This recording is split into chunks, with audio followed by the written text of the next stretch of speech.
Hola, ¿qué tal? Mi nombre es Elias González. Les doy la bienvenida aquí al blog Amanecer y vamos a continuar con el curso de San Silvano del Monte Athos con la sesión, digamos, continuada de la anterior, en donde estuvimos trabajando el tema del combate espiritual y la oración contemplativa. Les dejo por aquí la lista en donde ustedes pueden ver pues todos los videos de este curso. Y hoy vamos a continuar con un tema bastante interesante que es la, la lucha o el combate sobre la imaginación, en torno a la imaginación. Ya veíamos, y por eso es muy importante, si apenas este es el primer video que sintonizas del curso, revisar los anteriores, porque así vas a poder entender un poco mejor algunos conceptos, ¿no? que hemos ido trabajando y que aquí ya estamos dando por supuestos, como es el de la imaginación. Empecemos. Veíamos que las pasiones se presentan a la persona con forma de imagen, es decir, nuestra experiencia del mundo provoca en nuestro interior el surgimiento de una imagen. Y el surgimiento de esa imagen, así tan solas, no, digamos, se traduce necesariamente en pecado, es decir, en distracción o ruptura de la comunión con Dios. Pero si dejamos que estas imágenes lleguen muy adentro y nos cautivan, toman nuestra atención, se hacen cargo, digamos, toman las riendas de nuestras vidas, entonces surge, según la disposición y la historia de cada persona, distintos tipos de deseos pasionales. Y he ahí la importancia de este combate ascético según la espiritualidad ortodoxa, pero como todos sabemos, pues no es exclusiva de esta tradición, sino de la mística cristiana y de la mística en general. Como decíamos, la imagen por sí misma no es pecado, el surgimiento de la imagen, porque eso es parte de nuestra constitución antropológica, así somos como seres humanos, experimentamos el mundo, eso, experimentar el mundo produce imágenes, produce pensamientos, produce movimientos internos y, digamos, el combate ascético o el trabajo ascético espiritual está justamente en dejar pasarlo todo y no engancharse con nada. Pero si la atención se engancha con alguna de estas imágenes y actuamos en consecuencia de lo que nos jalonean las distintas imágenes, entonces ahí sí ya cautivan la atención del intelecto y deviene en una acción que entonces sí ya es pecado, no en el sentido como lo hemos repetido en múltiples ocasiones en estos videos, no en un sentido moral, sino sobre todo en un sentido espiritual, es decir, de ruptura de relación, de no estar dejando que Dios sea lo que habita realmente en nuestra vida, sino que la voluntad, el deseo nos es raptado por otras cosas. En cambio, si el entendimiento rechaza la imagen o la deja pasar, es decir, no se engancha con ella, ni tampoco un enganchamiento pasional, ni tampoco un enganchamiento de rechazo, ¿no? De aversión, tarde o temprano esta imagen se diluye, se apaga y no va a tener mayor consecuencia en nuestra mente, en nuestro espíritu. Como decíamos, incluso el advenimiento del deseo carnal, en este caso es el ejemplo que claramente va a ser muy importante para la vida monacal y recordemos que estamos en un contexto con San Silvano y con el archimandrita Sonfroni de un contexto monacal, del monacato de la Iglesia Ortodoxa. Pues claro que el tema carnal, físico, sexual va a ser importante porque pues ellos tienen voto de castidad, pero aquí lo ampliamos a todo, ¿no? O sea, el deseo desordenado en todos los sentidos. Entonces, el hecho de que surja, de que aparezca, es normal, ¿no? O sea, es, repetimos, antropológico. Entonces, si despierta, digamos, una imagen o la visión de una persona atractiva, despierta deseo carnal, pues es lo que normalmente sucede, incluso en un cuerpo sano y en una mentalidad también sana o el apetito por un platillo recién salido del horno y que huele bien, pues despierta deseo. Es decir, eso es lo que pasa, ¿no? Es lo que el cuerpo tendría que estar operando. Eso es normal y ahí no pasa nada, ¿no? Pero el asceta de lo que se cuida es de la imagen que ese contacto con la realidad produce, porque entonces esa imagen es la que puede cautivar. Entonces, una cosa es digamos, sentir atracción por alguien y otra cosa es ya dejar que eso te atrape, ¿no? Y aquí, pues, es imposible no pensar en aquella famosa narración zen, ¿no? Bastante androcéntrica, o sea, muy ubicada también en un mundo de monacato de hombres, ¿no?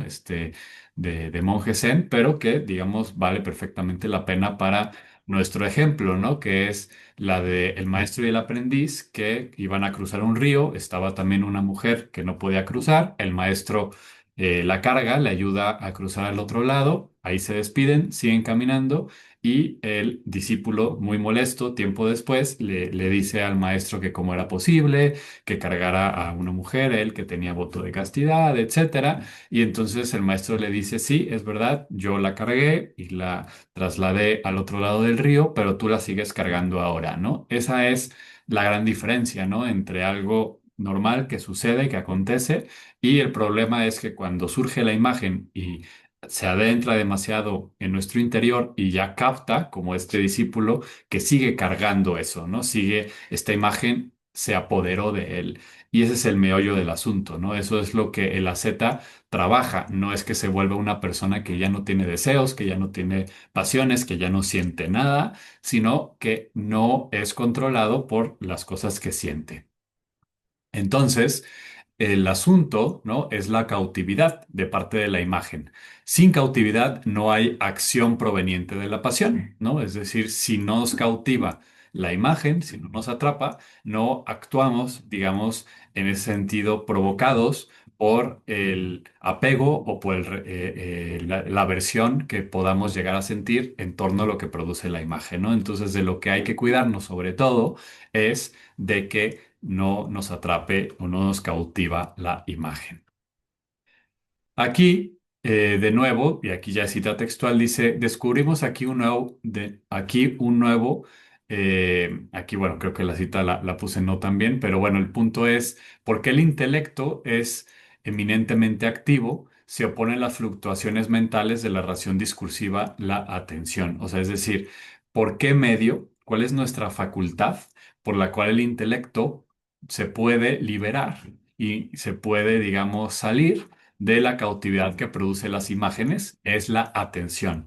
Decía Simone Weil que la atención era como el músculo del alma, ¿no? La facultad espiritual, y es que justamente si vamos practicando, y ojo, fíjense que en realidad, si bien las distintas prácticas contemplativas tienen una variedad y distinciones claras, y no es lo mismo practicar una cosa que otra, Qigong, que Zen, oración contemplativa cristiana, que yoga, etcétera. Todas son prácticas que forman parte de tradiciones distintas y que por lo tanto también tienen objetivos y metodologías propias. Lo que sí tienen en común es justamente el cultivo de la atención, porque es por medio del cultivo de la atención que vamos a poder justamente no dejar que sea raptada esta facultad por medio de la imagen, pasión, acción, sino estar allí en el centro, estar allí en nuestra naturaleza esencial, estar allí en el corazón en donde habita profundamente Dios, ¿no? Entonces, el cultivo de la atención por eso va a ser tan importante para la práctica. Aquí, continuando en este mismo orden de ideas, eh, hay que decir, ¿no? Que la imaginación no surge de la nada, sino del contacto con el mundo, ¿no? Que es lo que veníamos diciendo. O sea, no surge de ningún lado espontáneamente, incluso cuando es una cuestión de recuerdos, pues son recuerdos que cultivamos. Pues en épocas pasadas, ¿no? En nuestro pasado, en nuestra historia. Entonces la imaginación no puede crear ex nihilo, a eso me refiero, sino que siempre se vale de nuestras experiencias y contacto con el mundo. Ahora bien, incluso el tipo de pensamiento filosófico y teológico también va a producir imaginación y por lo tanto ilusión y va a ser de alguna manera un obstáculo para la oración pura. Entonces esto es fundamental, ¿no? Porque no solamente, digamos, como el torbellino o avalancha de imágenes que nos puede venir de manera descontrolada, sino que incluso, ¿no?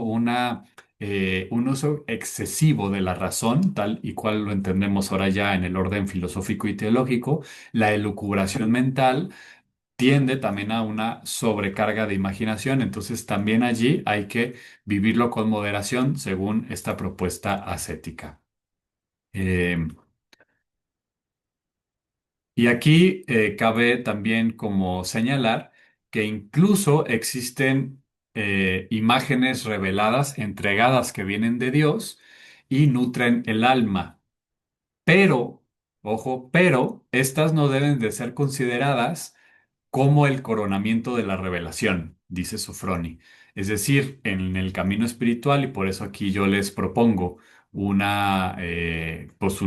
esta pintura, ¿no? Que hace referencia a unos de los éxtasis de Santa Teresa, muy particularmente a el que ella tiene en visión durante su experiencia de matrimonio, de desposorio espiritual, en donde Cristo le da unos clavos, ¿no? Que tiene que ver con estas llagas, ¿no? No, no es un curso de mística teresiana, entonces solamente es para explicar, pero aquí es importante ver cómo Sofrón y San Silvano van en la misma línea que toda la tradición mística cristiana cuando subrayan que si bien estos fenómenos pueden aparecer, el de cierto tipo de imágenes que sí tienen, digamos, una pedagogía divina, que sí vienen de Dios, tampoco deben de ser consideradas como el coronamiento de la revelación, ¿no? Sino que fungirán su papel y que si nos clavamos en ellas, es decir, si nos apegamos a ellas, también van a ser, se van a ir incrustando como un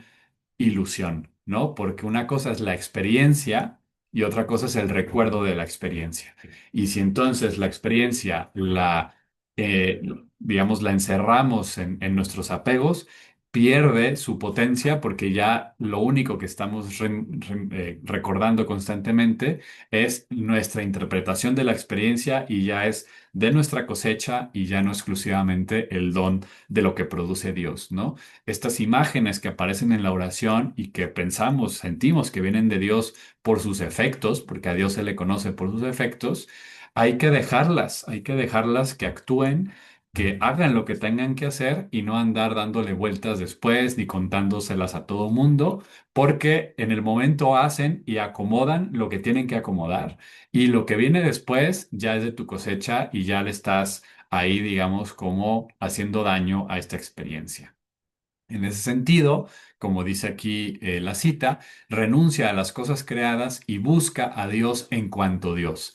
No a Dios meramente como creador de las cosas, porque entonces ahí está revuelto, y tampoco Dios en tanto revelación de estas imágenes que puedo tener durante la oración o durante mi vida, sino a Dios en cuanto que Dios. Porque si no, como bien también lo expresan las y los místicos, lo que sucede es que de pronto nos enamoramos de lo que Dios nos hace sentir, nos enamoramos de las imágenes, pero no de Dios, y ya no buscamos a Dios en cuanto que Dios, ¿no? Entonces, fundamental esta dimensión. Bien, esta cita también me pareció muy pertinente. La vida espiritual auténtica no consiste, por lo tanto, en satisfacer nuestras tendencias espirituales dando rienda, como lo hacen las artes, a su expansión en el orden emotivo o visual. Hay y ha habido siempre, y hoy hay, digamos, como una sensibilidad contemporánea muy de este lado, ¿no? La vida espiritual, por eso a mí me gusta tanto la distinción, y aquí abro paréntesis, ¿no? Me gusta tanto sí distinguir entre mística y espiritualidad. Para mí no es lo mismo, porque considero, ¿no? Que la espiritualidad, la palabra espiritualidad hoy se utiliza de una y mil maneras y entonces hoy más bien como que la vida espiritual la referimos a la vida del espíritu, que obviamente pues es parte del ser humano de cualquiera, tenga o no práctica religiosa, espiritual o mística. Y entonces lo que va generando es que, pues sí, o sea, el espíritu lo cultivamos de muchas maneras, leyendo una novela, aprendiendo a tocar un instrumento, teniendo una buena charla, disfrutando un buen café. Todo eso cultiva el espíritu, pero no tiene que ver con esta vida mística de la que aquí estamos hablando. A ver, tampoco es su opuesto, pero a veces como sentimos que el espíritu se cultiva con el arte, con otras cosas, entonces pensamos que esa es la vida es mística, que esa es la vida espiritualidad auténtica, y le damos rienda suelta, ¿no? A esta vida espiritual interna cuando no es eso, la propuesta del ascetismo místico, ¿no? Entonces hay que distinguir eso. Tiene que ver con la renuncia al mundo para buscar única y exclusivamente la voluntad de Dios, que eso no significa desechar el mundo, sino justamente la libertad radical de poder vivir en el mundo disfrutando profundamente de toda la creación divina sin que eso nos ate y nos distraiga de la fuente de todo ese regalo, ¿no? No confundir el regalo con el dador del regalo. Ese, creo yo, es el mensaje profundo de esto de rechazar el mundo, ¿no? Porque vamos a ir viendo que por lo menos en la propuesta de Silvano y de Sofroni, no tiene que ver con esta fuga mundis ni este odio al mundo que muchas veces se puede malinterpretar. Vamos y continuamos de alguna manera con el tema de la imaginación y aquí, de alguna manera, estas cuatro formas de imaginación también pues están muy, digamos, entrelazadas con lo que ya habíamos visto en videos anteriores en torno a los distintos tipos de oración, ¿no? Entonces, un primer tipo de imaginación es la imaginación soñadora que surge, digamos, en la lucha contra las pasiones. Es la persona que está viviendo en un mundo de ensoñación, que está viviendo en su trip, como diríamos, ¿no? Está en la luna, tiene la cabeza en las nubes y entonces vive en su mundito, dejándose llevar por X o Y tipo de pasiones, de ahora sí, según la disposición e historia de cada quien. Y es una imaginación que es incapaz de captar la realidad del mundo, la realidad de las otras personas, la realidad divina. No tiene esta experiencia de captar lo otro como lo otro, sino que todo lo ve meramente desde una proyección del sí mismo. Después viene un tipo de imaginación que tiene más que ver con la oración o la meditación visual, ¿no? Que ya veíamos en otras ocasiones que esta es un tipo de oración o meditación más profunda, más madura que la que meramente sigue dogmas o cosas por el estilo, pero está, digamos, siempre tentada a quedarse en las imágenes, ¿no? Entonces ahí el gran trabajo, si lo anterior era la lucha con las pasiones, aquí el gran trabajo tiene que ver con disipar o cómo esta espiritualidad intelectualista sobreimaginativa puede dispersar los misterios de Dios. Entonces, mejor, digamos, se trata de irse liberando de este pasaje, ¿no? Se dice, incluso creo que va a salir más adelante, que el paso de la oración meditativa a la oración contemplativa puede ser muy dolorosa para el alma, porque justamente pasa de un tipo de oración que siente muy a flor de piel los frutos, porque es muy, eso, es muy imaginativa, es muy gráfica, se experimenta mucho, a la oración contemplativa en donde hay, o donde muy fácilmente se experimenta largos procesos de silencio y sobre todo de desierto interior. La tercera y la cuarta manera de imaginación, que en realidad Sofroni aquí no explora mucho, pero dice que se refiere a la imaginación discursiva, es decir, la que ya no es meramente una imaginación de imágenes, como la entendemos de mirar cómo María está presente, etcétera, sino ya esta imaginación discursiva, es decir, más filosófico-teológica. Y esa también hay que llegar a superarla. En ese sentido, ¿no? Es un error intentar que la inteligencia aclare los misterios divinos. Es decir, aquí hay a ver, en todo el libro, en todo lo que llevamos del texto, está muy presente una crítica de parte de Sofroni, por lo tanto, de toda la tradición ascética esicasta, a la teología especulativa, a la teología meramente formal, filosófica, académica. Y es que justamente considera que es un error tratar de captar y de reducir o de ya dominar los misterios divinos a través de la inteligencia o de la razón. Ese para estos místicos no va a ser el camino. Porque el intelectual, ¿no? El gran intelectual que va a crear sus libros y va a crear sus grandes teorías en torno a Dios, ama tanto a su creación como se ama a sí mismo. Como toda creación humana o toda creación, pues de alguna manera estamos pariendo parte nuestra, ¿no? El gran ejemplo obviamente son los hijos, pero pues el artista, el escritor, el músico también, ¿no? Está de alguna manera poniendo parte de sí en su creación y la ama de alguna manera como ama una parte suya, ¿no? Y entonces el teólogo intelectual ama su creación, su noción, su especulación sobre Dios, como se ama a sí y por lo tanto no puede renunciar a sí mismo, ¿no? Y hay que renunciar en este caso incluso a las propias teorías que nos hacemos en torno a Dios. En cambio, ¿no? Habría que estar tratando de vencer el pensamiento discursivo, pero incluso con la advertencia de que derrotar el pensamiento discursivo no es sinónimo de la verdadera fe, porque tampoco se trata, ¿no? Como a veces pareciera en estas nuevas técnicas de meditación, etcétera, que pues el objetivo es poner la mente en blanco, lo cual ni es posible ni recomendable intentar, puede causar bastantes daños mentales y espirituales, pero poner un alto al pensamiento discursivo, es decir, que la mente logre ser como espejo, no es el objetivo de la vida mística, por lo menos no en la experiencia cristiana. Es la fe a donde queremos ir y por lo tanto el amor. Y la única termómetro, como lo hemos dicho ya en otros videos de este curso, para San Silvano, el único termómetro real de si vamos por buen camino es si estamos desarrollando, si están haciendo en nuestros corazones amor.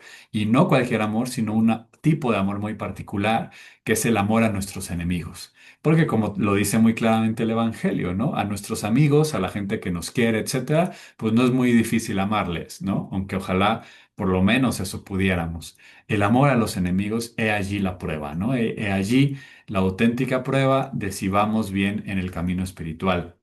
No si logramos tener estados de conciencia alterados, no si logramos poner nuestra mente como espejo, parar la discursividad mental, todo eso es muy bueno, todo eso pues ojalá vaya llegando y son frutos que van aconteciendo, pero al final del día, donde realmente se juega todo es en el amor.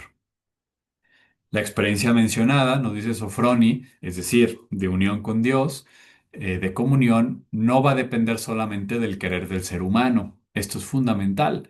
Le viene a este de lo alto como un don gratuito del amor de Dios. Mientras que las experiencias de orden puramente intelectual, aquí está distinguiendo las que vienen de Dios y son un don, a las que nosotros conquistamos por nuestro intelecto, dependen, estas segundas, de las capacidades naturales del ser humano y de su voluntad de realizarlas. Son buenísimas, incluso la propia Santa Teresa va a decir que si eso podemos ir alcanzando en la oración, qué bueno, ¿no? Pero no hay que confundirlas con los encuentros y los dones divinos. La experiencia cristiana de la comunión sobrenatural con Dios depende esencialmente del querer de otro, con mayúscula, y se diferencia de los caminos intelectivos en que es vivida siempre como gracia. Esta es la diferencia, ¿no? Si logramos entender una fórmula matemática, si logramos alcanzar ciertos estados de iluminación espiritual, si no los experimentamos como gracia, sino que vienen de nuestra conquista, de nuestros méritos y esfuerzos de ascetismo, entonces no vienen de Dios. Repito, pueden ser muy buenos y hasta muy deseables, pero nunca hay que confundirlos con la gracia. Porque en la mística cristiana, donde se juega todo y donde está el meollo del asunto, la meta, por decirlo en este sentido, es en la unión de voluntades, la unión de la voluntad de la persona con la voluntad divina. La vida cristiana, dice Sofroní, es el acuerdo entre dos voluntades, la de Dios increada y la del hombre creada.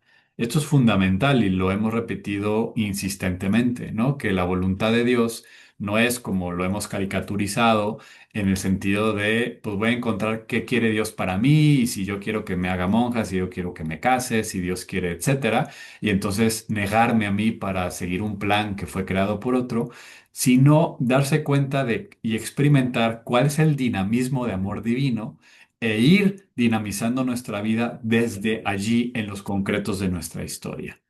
Ir haciendo, irnos dejando hacer al modo de Cristo en este caso. Y el camino para esta unión de voluntades va a ser la oración, eso es importantísimo, como ya decíamos, ¿no? Va a ser doloroso el paso del tercer grado de oración al cuarto, mejor, del segundo al tercero, perdón, de la oración más de orden eh, intelectiva, imaginativa, a la oración contemplativa, ¿no? Es una lucha contra la imaginación intelectiva, donde el gran riesgo, digamos, que en el que podemos caer en el segundo grado de oración es el orgullo espiritual. Por eso tan importante la lucha contra el orgullo. Fíjense, aquí la cita de Sofroni dice, el orgullo alimenta la imaginación, la humildad la hace cesar. El orgullo se hincha para crear su propio mundo, la humildad acepta la vida que viene de Dios.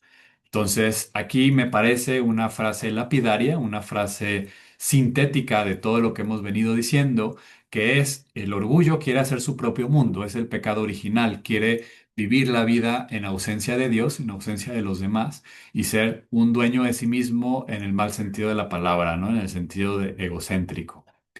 En cambio, la humildad acepta la vida que viene de Dios, que es su voluntad. Dios se gloria, la voluntad de Dios es que el hombre viva, decía la patrística, ¿no? Entonces es fundamental esta distinción. En ese sentido, aquí es como surge una auténtica teología. Si estábamos diciendo que la teología de orden meramente especulativo, etcétera, también es contraproducente, que puede ser útil en el camino, pero esa sin la experiencia es contraproducente, ¿cuál es entonces la auténtica teología? Pues es la que viene de la contemplación no como una conquista humana, sino desde la experiencia de la humildad que nos abre al advenimiento divino. La contemplación infusa, es decir, la que viene de Dios, es muchísimo más fecunda que cualquier creación que la imaginación humana puede lucubrar. Y aquí tenemos el gran ejemplo de Santo Tomás, que al final de su vida va a tener encuentros realmente profundos con Dios y va a querer quemar toda su obra titánica, invaluable, irrepetible. O sea, realmente su suma teológica es magnífica, es pues una de las grandes creaciones intelectuales y literarias de la humanidad, y todo eso le parecía paja comparado con un toque del amor divino ya a nivel real. Cita textual: la teología auténtica no es conjetura, postulado, deducción ni el resultado de ninguna investigación, sino la narración de aquella realidad a la que el hombre tuvo acceso bajo la acción del Espíritu Santo. Básicamente lo que decimos desde el principio de este video. Lo que importa es el contacto, la experiencia, y de ahí surge la auténtica teología como narración enamorada de haberse encontrado con el amado, y no como una conquista de crear una teoría increíble, perfectamente armada, gracias a una inteligencia extraordinaria que pueden tener algunas personas, pero que no nace de él, en este caso, del Espíritu Santo. De allí de que el que ha conocido sabrá reconocer y distinguir, sea cual fuere su revestimiento verbal, entre una verdadera contemplación y una visión tal vez genial, pero proveniente de la pura inteligencia. Quien ha saboreado el don de Dios sabe distinguir entre una cosa y la otra, que repito, y lo dice aquí Sofroni, puede ser genial, pero si no es fruto de este encuentro contemplativo, por más genial que sea, pues no va a dar fruto al final del día. Bien, hasta aquí le dejo. La siguiente sesión vamos a trabajar esto de la luz increada, y hasta el momento, pues esto es un poco este episodio más del curso sobre San Silvano del Monte Athos aquí en el blog Amanecer. Mi nombre es Elías González y les invito a que nos dejen sus comentarios en este video, que le den like al mismo, que lo compartan y sobre todo también que se suscriban al canal. Bendiciones y esperemos vernos pronto.